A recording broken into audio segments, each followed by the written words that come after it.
주님을 깊이 만나는 은혜 가득한 예배가 되기를 주님의 이름으로 축복합니다. 우리 서로 인사 나누시겠습니다.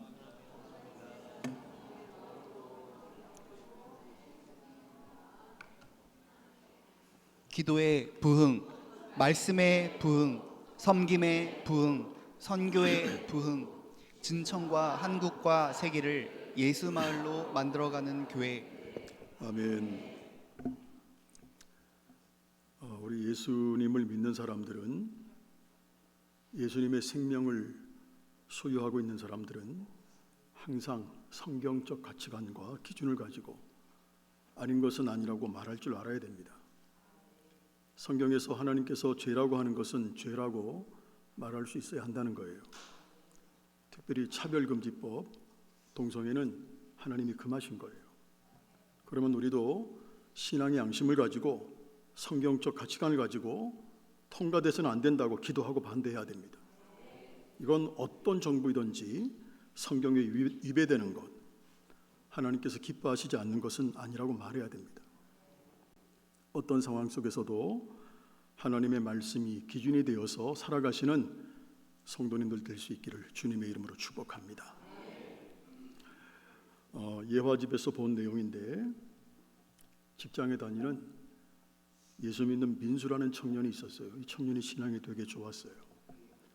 민수는 이제 회의를 했는데, 회의가 끝난 뒤에 동료들과 커피를 마시면서 이야기를 나누고 있었습니다. 그때 한 동료가 그 자리에 없는 팀장을 두고 일을 제대로 몰라 우리 팀장은 팀장에 대한 불만, 불평을 하기 시작을 했습니다. 민수도 순간적으로 맞장구를 치고 싶은 마음이 들었어요. 왜냐하면 평소에 팀장에게 불만이 있었거든요. 그러나 민수는 순간 야고보서의 말씀 8절이죠. 혀는 능히 길들일 사람이 없나니라는 말씀이 떠올랐습니다. 민수는 잠시 침묵한 뒤에 이렇게 말을 했습니다. 팀장님도 요즘 많이 힘드신 것 같아요. 부담이 많으신 것 같아요. 우리가 직접 건의할 부분을 정리를 해서 말씀드리는 것이 좋을 것 같아요. 그러자 대화의 분위기는 험담에서 문제 해결로 바뀌었습니다. 며칠 뒤에 팀장은 그러한 사실을 알고 민수에게 고마움을 전하면서 팀 분위기가 너 때문에 좋아졌어, 이렇게 말을 했습니다. 민수는 그 일을 통해서 말 한마디를 절제하는 것이 관계를 살리고 공동체를 세우는 일임을 깨달았습니다. 성도 여러분, 사람은 하루 평균 16,000마디 이상의 말을 한다고 합니다. 그러니까 우리는 생각보다 훨씬 많은 시간을 말을 하며 살아간다는 거예요. 말은 보이지 않지만 말이 남기는 흔적은 우리의 삶과 관계, 그리고 공동체 속에 깊이 새겨집니다. 그 중에는 내가 꼭 해야 할 말도 있고 하지 말았어야 할 말도 있습니다. 어떤 말은 한 사람을 살리기도 하고 어떤 말은 한 사람의 영혼을 무너뜨립니다. 마음에 평생 지워지지 않을 상처를 남기기도 합니다. 오늘 본문은 말과 혀에 대한 성경 전체 중에서도 가장 강력하고 현실적인 경고의 말씀이에요. 야고보 사도는 오늘 본문에서 신앙의 성숙은 곧 말의 성숙임을 분명하게 가르쳐주고 있습니다. 특별히 그는 2절 한번 같이 읽어보겠습니다. 우리가 다 실수가 많으니 만일 말에 실수가 없는 자라면 곧 온전한 사람이라. 자, 이렇게 말하고 있어요. 그러니까 말의 문제를 단순한 성격의 문제, 성품의 문제가 아니라 영적 성숙의 핵심 지표로 제시하고 있다는 거예요. 우리는 오늘 본문을 통해서 왜 그리스도인들은 말에 더욱 조심을 해야 될까? 어떻게 성령 안에서 우리의 혀를 다스릴 수 있을지를 깊이 묵상하고자 합니다. 야고보서는 예수님의 육신의 동생이었던 야고보가 흩어진 유대 그리스도인의 공동체를 향해 기록한 서신이에요. 이 서신의 특징은 행함이 있는 믿음, 다시 말하면 삶으로 드러나는 신앙을 강조하는 데 있습니다. 3장은 그 중에서도 공동체 속에서, 특별히 특별히 교회 공동체 속에서 가장 빈번하게 발생하는 죄, 다시 말하면 말로 인한 죄를 다루고 있다는 겁니다. 자, 초대교회 안에는 1절 보겠습니다. 1절 한번 읽어볼게요. 내 형제들아, 너희는 선생 된 우리가 더 큰 심판을 받을 줄 알고 선생이 많이 되지 말라. 자, 이 1절 말씀을 보게 되면 공동체 속에 가르치려고 하는 사람들이 많았고 이 말로 영향력을 행사하려고 시도하는 그런 시도들이 끊이지 않았다는 걸 볼 수가 있어요. 우리가 말로 영향력을 행사하는 사람들이 많잖아요. 그렇죠? 그리고 왜 갑자기 야고보는 선생, 즉 가르치는 사람들에게 경고를 하고 있는 것일까? 이유는 분명합니다. 가르치는 사람들은 말로 사역하기 때문이에요. 말로 진리를 전하고 말로 사람들을 이끌기 때문입니다. 그래서 그 말에 대한 책임도 크다는 거예요. 그러나 우리가 분명히 아셔야 돼요. 이 말씀은 목회자나 교사들에게만 해당되는 말씀이 아니에요. 오늘날 우리는 모두 누군가에게 영향을 주는 사람들이에요. 부모는 자식에게, 직장 상사는 부하 직원에게, 믿음이 오래된 성도들은 새가족들에게, 중직자들은 연약한 성도들에게 말로 영향을 미칩니다. 영향력이 있는 자리는 항상 말에 대한 책임이 따르는 거예요. 하나님께서는 우리가 무슨 말을 했는지, 그 말이 다른 사람의 영혼에 어떤 영향을 미쳤는지를 하나님이 기억하신다는 거예요. 두렵지 않습니까? 가볍게 던진 말이 누군가에게 평생 상처가 되기도 합니다. 반대로 내가 진심으로 한 이 한마디가 한 사람의 인생을 다시 일으켜 세우기도 합니다. 그러므로 성도는 말 앞에서 따라합니다. 신중함, 두려움. 성도는 항상 말 앞에서 늘 신중함과 두려움을 가져야 된다는 거예요. 야고보는 말이 가지고 있는 영향력들, 말이 가지고 있는 파괴력, 그리고 말이 가지고 있는 위험성을 깊이 인식을 하고 혀를 다스리지 못하는 신앙은 결코 성숙할 수 없다라고 선언하고 있다는 거예요. 그런데 놀라운 사실은 우리 인생의 가장 큰 후회 중에 상당수가 그때 왜 내가 그런 말을 했을까? 라는 데서 시작된다는 겁니다. 하지 말아야 할 말 한마디, 내가 감정에 휩쓸려서 내뱉은 말 한마디, 근거도 없는 말, 사실 확인도 없이 옮긴 말들, 농담이라고 했지만 상대방을 무너뜨린 말. 오늘 본문 야고보서 3장 1절부터 12절까지는 조금 전에 말씀드렸지만 성경 전체에서 가장 강력하게 혀의 위험성과 책임을 다루는 말씀이에요. 자, 조금 전에 보셨던 2절 말씀을 우리 같이 한번 읽어보겠습니다. 시작. 우리가 다 실수가 많으니 만일 말에 실수가 없는 자라면 곧 온전한 사람이라 능히 온몸도 굴레 씌우리라. 자, 여기서 중요한 표현은 우리가 다 실수가 많다는 말이에요.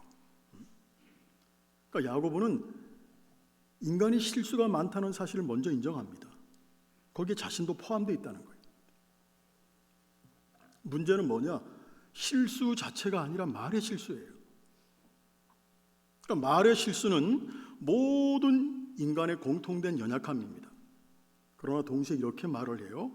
말의 실수가 없는 사람은 영적으로 성숙한 사람이다. 혀를 다스릴 수 있는 사람은 자기 인생을 다스릴 수 있는 사람이다. 그러므로 이 말이 다스려졌다는 것은 그 사람의 마음, 그 사람의 생각, 그 사람의 감정이 성령의 다스림을 받고 있다는 증거예요. 할렐루야. 따라합니다. 말은 내 영적 상태를 드러낸다. 할렐루야. 말은 우리의 영적 상태를 드러냅니다. 그래서 야고보는 말에 실수가 없는 사람이 곧 온전한 사람이다라고 말해요. 여기서 온전하다는 얘기는 죄가 전혀 없어 이런 얘기가 아니라 성숙한 상태가 되었다는 거예요. 예수님께서 마태복음 12장 34절 보겠습니다. 독사의 자식들아, 너희는 악하니 어떻게 선한 말을 할 수 있느냐? 이는 마음에 가득한 것을 입으로 말함이라. 마음에 가득한 것, 마음에 담긴 내용물을 입으로 내뱉는다는 거죠. 그러니까 우리의 말은 마음의 내용물이에요. 마음에 담겨 있는 것을 입으로 내뱉는 거예요. 신앙의 실제 상태를 그대로 보여주는 거울이에요. 우리의 말은 겉으로는 신앙인처럼 보입니다. 근데 말이 거칠어요. 겉으로는 하나님의 사람처럼 보이지만 비판적이에요. 정죄로 가득하다면 그 신앙은 아직 깊이 성숙하지 못하다는 거예요. 야고보는.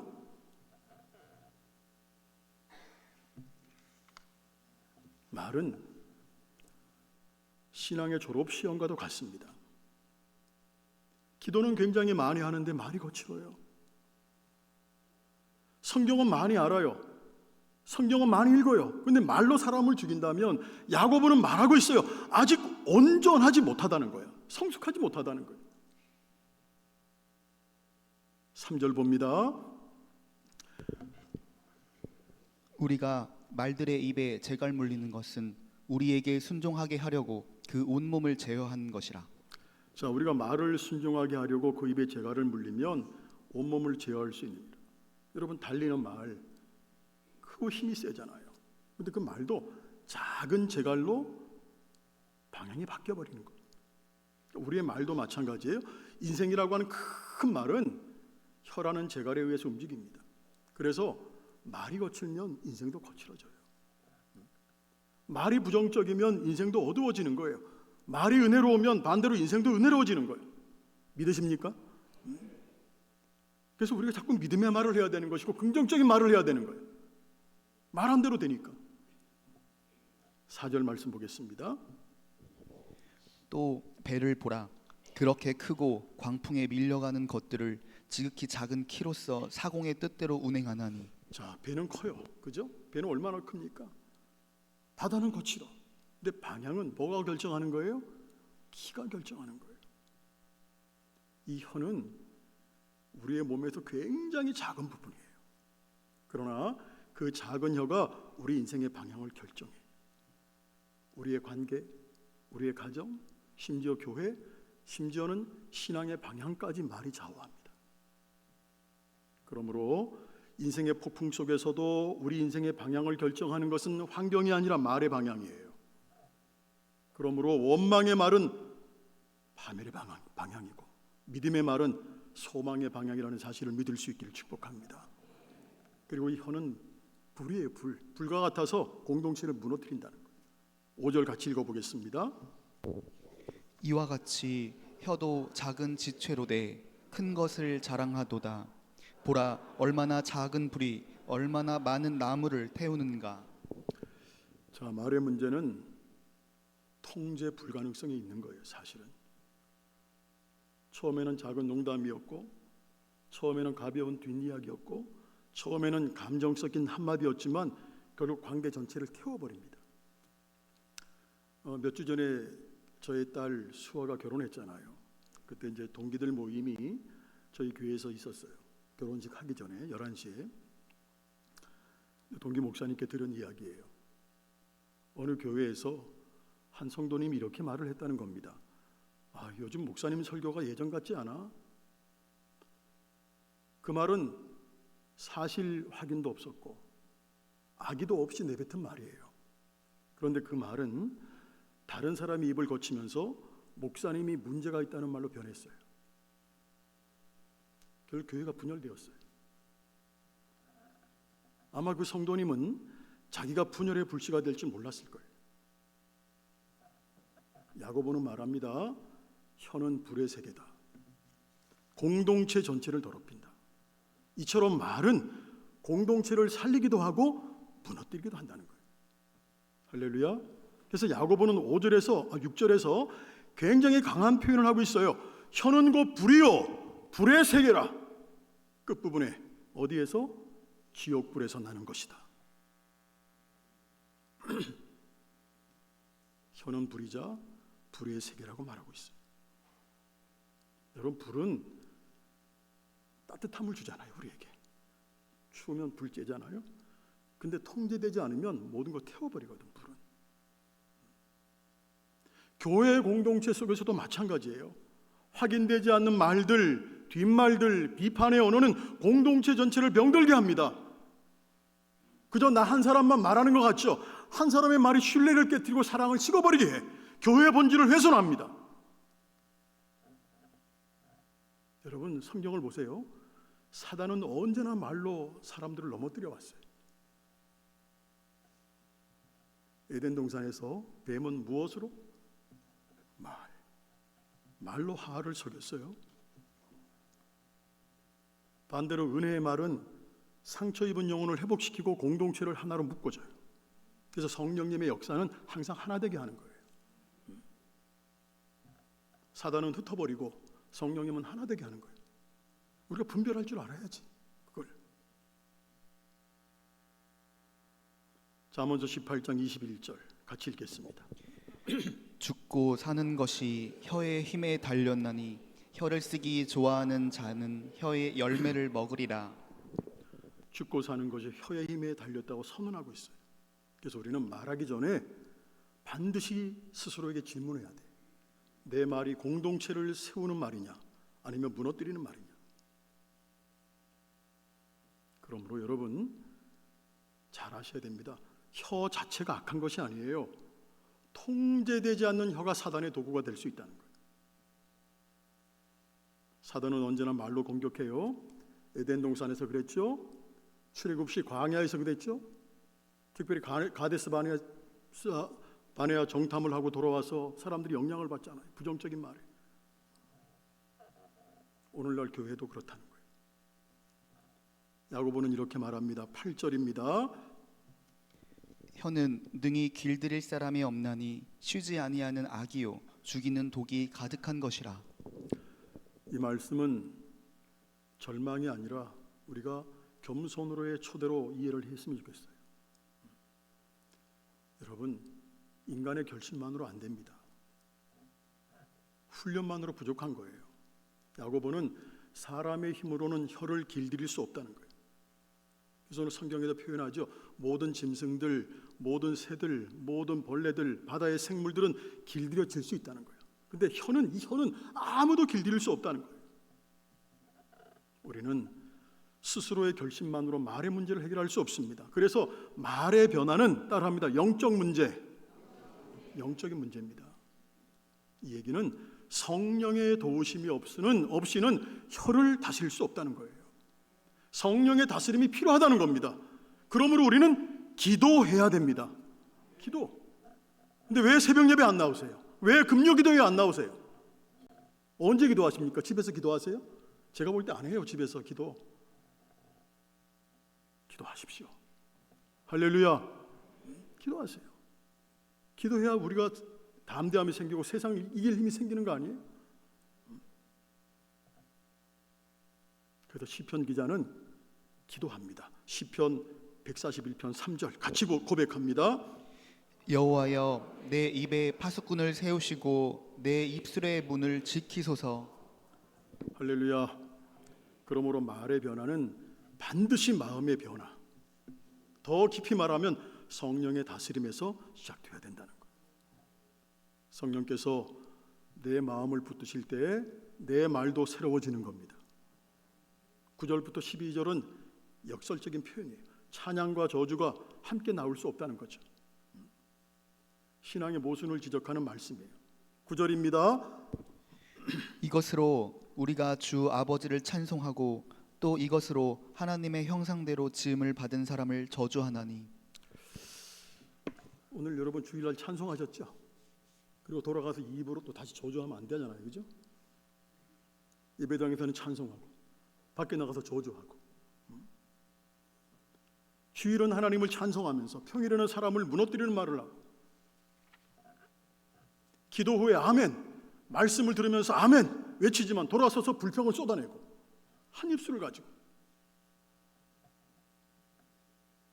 야고보는 분명히 말하고 있습니다. 10절. 내 형제들아, 그건 마땅치 않은 거야. 이것이 마땅하지 아니하니라. 어느 날 아이가 친구에게 말을 했어요. 너 진짜 한심하다.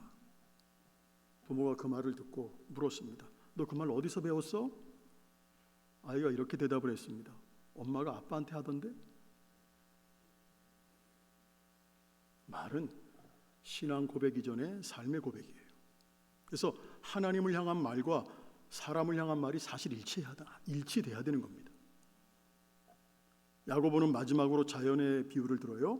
샘, 무화과 나무, 포도나무, 나무가 무엇인지는 무엇을 통해 알 수 있다? 열매가 증명하는 거예요. 그래서 한 샘에서 단물과 쓴물이 동시에 나올 수 없고 무화과 나무가 감람 열매를 맺을 수 없다는 거예요. 말은 결국 우리 마음의 열매입니다. 말의 문제를 해결하려면 마음의 근원을 다뤄야 된다는 거예요. 마음이 새로워지지 않으면 말은 반복해서 같은 실수를 합니다. 예수 그리스도의 은혜가 우리의 마음의 근원이 될 때 우리의 말도 변화된다는 사실을 믿을 수 있기를 축복합니다. 신앙이 무엇인지 말이 증명한다는 걸 믿을 수 있기를 바랍니다. 그러므로 여러분의 말에 실수가 없도록 하십시오. 말에 실수가 없도록 하라는 것은 완벽해지라는 요구가 아니에요. 날마다 성령님께 우리의 혀를 맡기라는 초청이에요. 그리고 말하기 전에 점검해야 됩니다. 뭘 점검해야 돼요? 이 말이 사실이냐? 이 말이 필요하냐? 이 말이 사랑이냐? 그리고 우리는 말의 실수를 그냥 단순한 성격의 문제로 넘겨요. 내 성격이 그래서. 아니에요. 나의 말 속에 은혜가 있는지, 나의 말 속에 복음이 있는지, 아니면 나의 말 속에 분노와 자기의가 숨어 있는지 점검해야 된다는 거예요. 사실 우리는 다 죄성을 가진 인간이에요. 그런데 내가 배신당한 것, 내가 상처 입은 것만 중요해. 내 입장에서 나의 말이, 나의 행동이 누군가에게 배신감을 주고 상처를 줄 수 있다는 거 생각하지 않아요. 내가 누군가 때문에 배신감과 상처를 받을 수 있듯이 누군가는 나 때문에 배신감을 느끼고 상처 때문에 밤에 잠을 못 잘 수 있어요. 그럴 때 세상을 이기신 주님을 믿고 내가 먼저 겸손의 삶을 살 때 내게 배신감과 상처를 느끼던 그 사람도 겸손의 삶을 살면서 주님 안에서 새로운 힘을 얻게 되는 겁니다.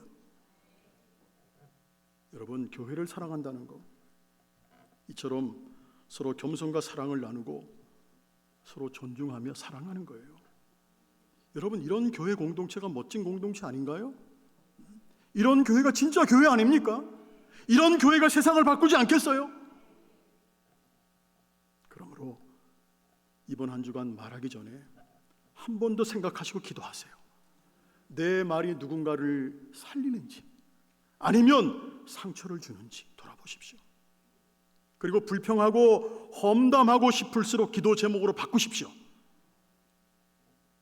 하루 한 사람을 살리는 말을 하시기를 축복합니다. 격려해주고 감사하고 축복하고 그리고 매일 입술의 기도를 하나님 앞에 드리십시오. 주님, 오늘 제 말이 주님의 말이 되게 하옵소서. 내가 하는 말이 독이 아니라 불이 아니라 빛이 되게 하시고 생명이 되게 하시는 주님의 은혜가 충만하기를 원합니다. 할렐루야. 성도 여러분, 저도 그렇고 여러분도 그렇고 완벽하지 않아요. 우리 완벽할 수 없어요. 완벽하지 않습니다. 그러나 말을 통해 성숙해질 수 있습니다. 말이 바뀌면 관계가 바뀌어지고, 말이 바뀌면 가정이 바뀌고, 말이 바뀌면 교회가 바뀌고 인생의 방향이 바뀌어요. 오늘 우리의 기도가 이것이 되기를 원합니다. 따라합니다. 주님, 내 입술을 통해 생명이 흐르게 하옵소서. 은혜가 흘러가게 하옵소서. 할렐루야. 우리의 말이 사람을 살리고 교회를 세우고 하나님의 영광을 드러내는 복된 도구가 되기를 예수 그리스도의 이름으로 축원합니다. 기도하겠습니다.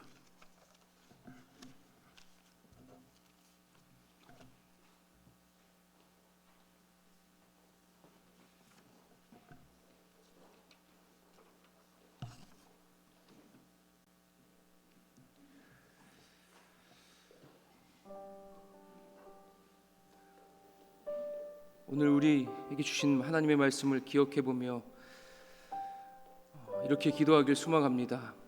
하나님, 우리의 혀를 성령님께서 다스려 주옵소서.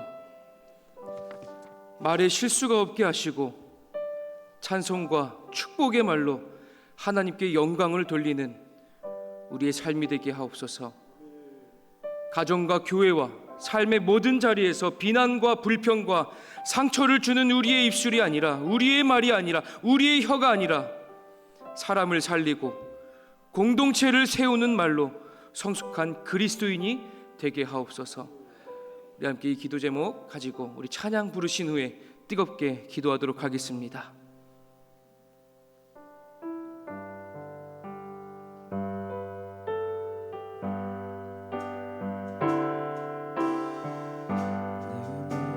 손 내밀지 못하고 내가 먼저 용서하지 못하고 내가 먼저 용서하지 못하고 내가 먼저 웃음 주지 못하고 이렇게 머뭇거리고 있네. 그가 먼저 손 내밀기를 원했고 그가 먼저 손 내밀기 원했고 그가 먼저 용서하길 원했고 그가 먼저 웃음 주길 원했네. 나는 어찌된 사람인가. 오 간교한 나의 입술이여 간교한 나의 입술이여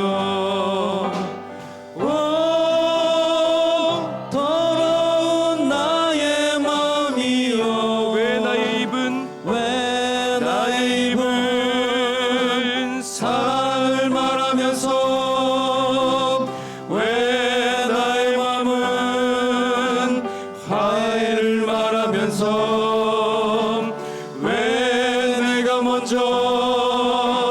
젖을 수 없는가. 왜 내가 먼저 손해볼 수 없는가. 오늘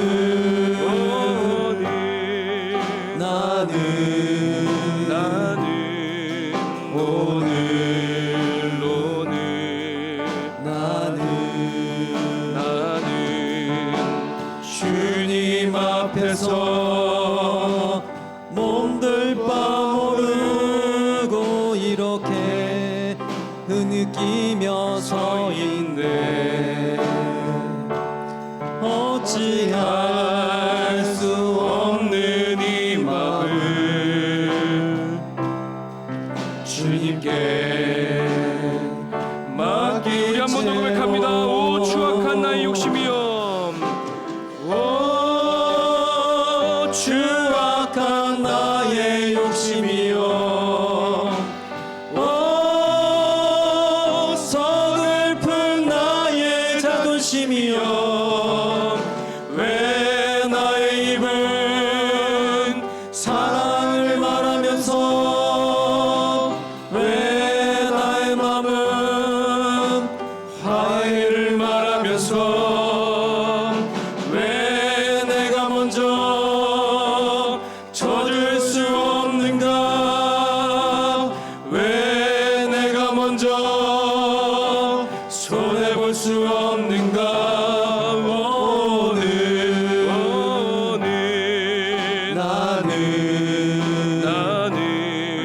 오늘 나는